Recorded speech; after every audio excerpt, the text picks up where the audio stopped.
In the TopTenz video today, we're going to be looking at the 10 reasons why freediving is the coolest sport that you've never heard of. Number 10. People have been freediving for thousands of years. It's estimated that freediving has been practiced around the world for millennia. The earliest evidence we have dates back at least 7,000 years to the Ertebole culture of Denmark and Sweden. These divers would plunge into the sea and harvest the sea floor for shellfish.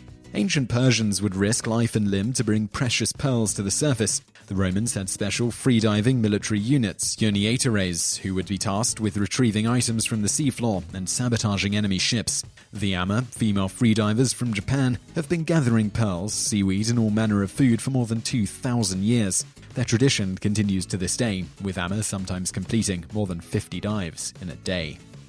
Number 9. Modern freediving started with a bet. In the second half of the 20th century, interest in freediving grew thanks to the exploits of two men.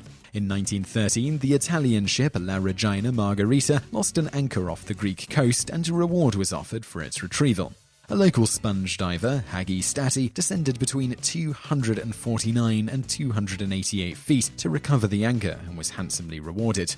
This depth was considered by many to be far too deep to survive, and the story was thought to be apocryphal. It wasn't until 2001 that the Italian Navy officially confirmed the reports to be true. The reason for so much skepticism was that freediving had fallen away from the everyday consciousness.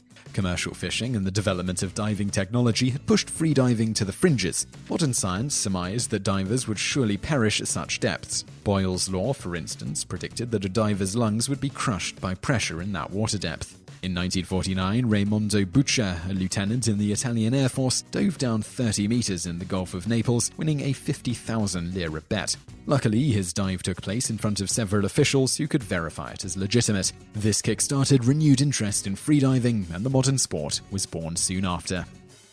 Number 8. It's now an international sport. Buccia's achievement was soon to be surpassed as the modern sport of freediving took off. The International Association for the Development of Apnea, AIDA, is the body that maintains the records and regulates the rules in the various disciplines of apnea, or breath holding. Apnea covers static breath holding as well as freediving, so some events take place in a pool. Most disciplines, however, take place in the sea, where divers must compete to reach the deepest point they can before returning to the surface safely. Divers submit a target depth before the competition starts. A diving rope allows officials to set the target depth and then attempt to reach that depth with a single breath. If they successfully reach it, they must retrieve a marker from a weight attached to the line and return it to the surface. How they do that depends on the particular discipline. The most challenging, and seen by many as the purest form of freediving, is constant weight no fins, CNF. In CNF, the diver must maintain the same weight. They can't release any weights they may have used to aid their descent, and they can't use fins to propel themselves. Having reached their target depth, they can only touch the rope once to turn around and begin their ascent. Today's world record for CNF is an astonishing 331 feet, that's 101 meters, and is held by New Zealander William Trubridge. Number 7. There's great variety in the disciplines. There are a variety of disciplines in which freedivers can compete, and each has its own world record for both male and female competitors. Perhaps the most remarkable records come from two very different types of apnea. In static apnea, divers compete in a pool and remain still throughout their attempt. The current men's world record holder is Branko Petrovic, who held his breath for a remarkable 11 minutes and 54 seconds. A variation of static apnea allows competitors to breathe pure oxygen for up to 30 minutes before their attempt, which boosts the body's oxygen stores. In this discipline, Goran Kolak holds the world record with a mind-boggling 23 minutes. At the other end of the scale in terms of movement is no-limits apnea. These competitions take place at sea and allow competitors to use any means they like to reach their desired depth. Divers use weighted sleds which drag them downwards and balloons of air to help them ascend. This discipline is incredibly dangerous as divers reach depths that would normally be out of reach. Austrian Herbert Nitsch is known as the deepest man on Earth, holding 33 world records in various disciplines. In 2007, he set a new record for no-limits apnea, descending 702 feet, that's 214 meters, before safely returning to the surface. That's the equivalent of descending 65 floors and back again on only one breath. Number 6. Freediving is helping scientists. Freediving is employed in scientific research and wildlife photography. Diving with scuba gear produces noise and bubbles that act as a disturbance to nearby animals. Freediving eliminates this noise and allows divers to enter the ocean as silently as another animal. Animals behave much differently when the technological barrier is removed and they're approached on their terms. The comfort the animals feel has led to stunning photography and scientific advances in poorly understood areas, including whale vocalization and socialization. Freediving has also allowed scientists to tag devil rays and track their migrations, giving new insight into their behavior. Divers have even been welcomed into sperm whale pods. Number 5. It exploits a reflex we all possess. Freediving to great depths is possible due to a mammalian diving reflex all mammals possess to varying degrees. There are several remarkable changes that occur when the reflex is initiated. Brachycardia, the slowing of your heart rate, can begin as soon as cold water touches your face. A human's heart rate can be reduced by up to 25%. The lowest recorded rate for a freediver was 14 beats per minute, or a third less than the average heart rate of a patient in a coma.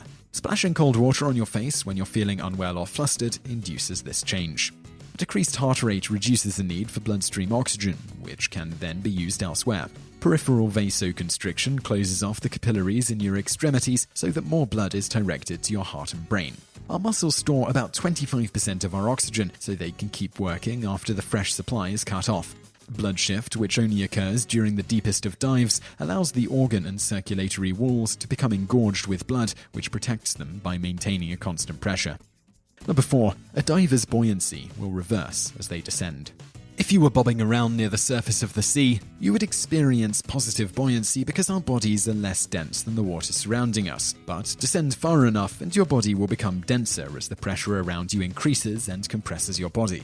Between 25 to 40 feet down, you'll come to a point of neutral buoyancy where you'll no longer feel like you're being pushed up to the surface. Cross this invisible barrier and you'll become negatively buoyant and start to sink. This allows competitive freedivers to glide down to their desired competition depths and for fishermen and pearl divers to walk along the seabed. At these depths, negative buoyancy can make walking on the seabed feel similar to walking on the moon. Number 3. It's the second most dangerous sport in the world.